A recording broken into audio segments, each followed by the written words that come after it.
আসসালামু আলাইকুম সুপ্রিয় দর্শক। আজকের ভিডিওটি সরকারি চাকরিজীবীদের জন্য খুবই গুরুত্বপূর্ণ হতে চলেছে।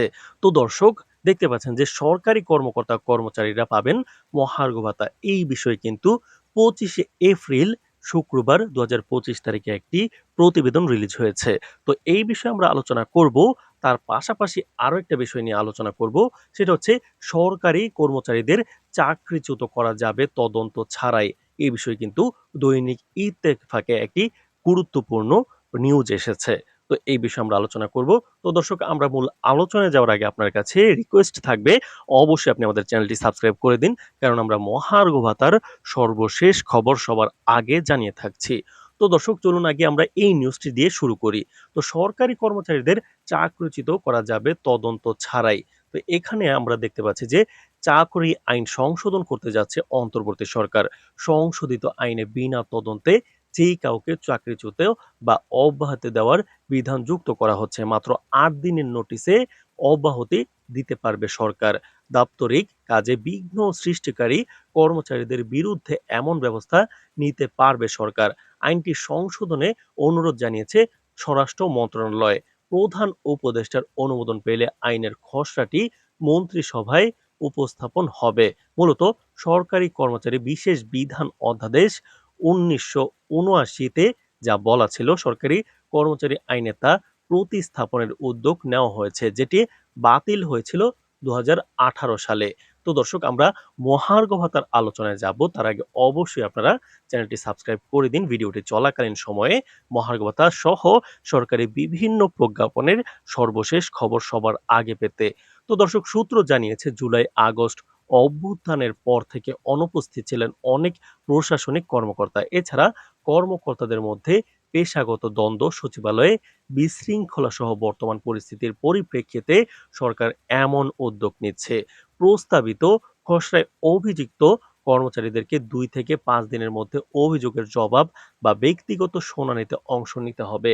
নির্ধারিত সময়ের মধ্যে অভিযোগের জবাব না দিলে বা জবাব দেওয়ার পরও অভিযুক্ত ব্যক্তি দোষী সাব্যস্ত হলে কর্তৃপক্ষ সংশ্লিষ্ট কর্মচারীর বিরুদ্ধে নির্দিষ্ট শাস্তি আরোপ করে ৩ দিনের মধ্যে কারণ দর্শানোর সুযোগ দেবে। তো দর্শক, তো বুঝতে পেরেছেন যে সরকার কিন্তু একদম চাইলেই যে কাউকে কিন্তু চাকরিচ্যুত করতে পারে। তো দর্শক, চলুন এবার আমরা মহার্ঘ ভাতার সর্বশেষ আপডেটটি জেনে নেই। তো সরকারি চাকরিজীবীদের জন্য এবারই প্রথম গ্রেড অনুযায়ী মহার্ঘ ভাতা নির্ধারণ করা হয়েছে।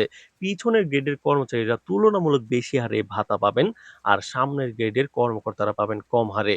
অর্থ মন্ত্রণালয়ের নতুন প্রস্তাব অনুযায়ী ১ থেকে ৩য় গ্রেড মূল বেতনের কিন্তু ১০% মহার্ঘ ভাতা পাবেন, আর ৪ থেকে ১০তম গ্রেড মূল বেতনের ২০% মহার্ঘ ভাতা পাবেন। এছাড়া ১১ থেকে ২০তম গ্রেড মূল বেতনের কিন্তু ২৫% মহার্ঘ ভাতা পাবেন। সর্বনিম্ন বেতন বৃদ্ধি হবে আপনার ৪,০০০ টাকা, সর্বোচ্চ বেতন বৃদ্ধি হবে ৭,৮০০ টাকা। কোন চাকরিজীবী ৪,০০০ টাকার কম কিন্তু মহার্ঘ ভাতা পাবেন না। তো দর্শক, এই পর্যায়ে এসে ভিডিওটির যারা এখন পর্যন্ত আমাদের চ্যানেলটি সাবস্ক্রাইব করেননি, অবশ্যই চ্যানেলটি সাবস্ক্রাইব করে দিন মহার্ঘ ভাতার সর্বশেষ আপডেট সবার আগে পেতে। তো দর্শক, মহার্ঘ ভাতা কার্যকর হওয়ার পর আগের সরকার দেওয়া ৫% যেই বিশেষ প্রণোদনাটি ছিল, এটা কিন্তু আর বহাল থাকবে না। ২০১৫ সালের পে স্কেলের পর থেকে সরকারি চাকরিজীবীদের বেতন বাড়েনি, কিন্তু এই সময় নিত্য প্রয়োজনীয় দ্রব্যের মূল্যস্ফীতির চাপ বেড়েছে। এই পরিস্থিতি মোকাবেলায় চাকরিজীবীরা দীর্ঘদিন ধরে মহার্ঘ ভাতার দাবি জানিয়ে আসছিলেন। মহার্ঘ ভাতা নির্ধারণে গঠিত কমিটি জাতীয় বেতন স্কেল ২০১৫ এর আওতায় মহার্ঘ ভাতার প্রযোজ্যতা ও প্রাপ্যতার বিষয়ে আলোচনা করে সুপারিশ করেছে। তো দর্শক, এর আগেও কিন্তু আমরা জেনেছি যে মহার্ঘ ভাতা রিলেটেড কিন্তু একাধিক মিটিং হয়েছে।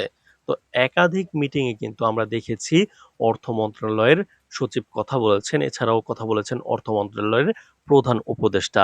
আর প্রথমে আমরা জনপ্রশাসন মন্ত্রণালয়ের প্রধান উপদেষ্টাকে কথা বলতে দেখেছি, এবং কমিটি গঠন করা হয়েছে, এটা নিয়ে সরকার আগাচ্ছে, এটা নিয়েও কিন্তু কথা বলা হয়েছে।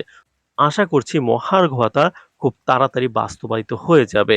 এছাড়াও সরকারি চাকরিজীবীরা কিন্তু তাদের অবসর বৃদ্ধির বা অবসরের বয়স বৃদ্ধির একটি ডাক তুলেছেন। সেই বিষয়ে মিটিং হওয়ার তথ্য আমরা পেয়েছি, সেই বিষয়েও সামনে ভিডিও আসবে। তো দর্শক, আজকের ভিডিওটি যদি ভালো লেগে থাকে অবশ্যই চ্যানেলটি সাবস্ক্রাইব করে দিন মহার্ঘ ভাতা সহ সরকারি বেসরকারি সকল তথ্য সবার আগে পেতে। তো দর্শক, আজকের ভিডিওটি এখানেই শেষ করছি। ভালো থাকবেন। ধন্যবাদ।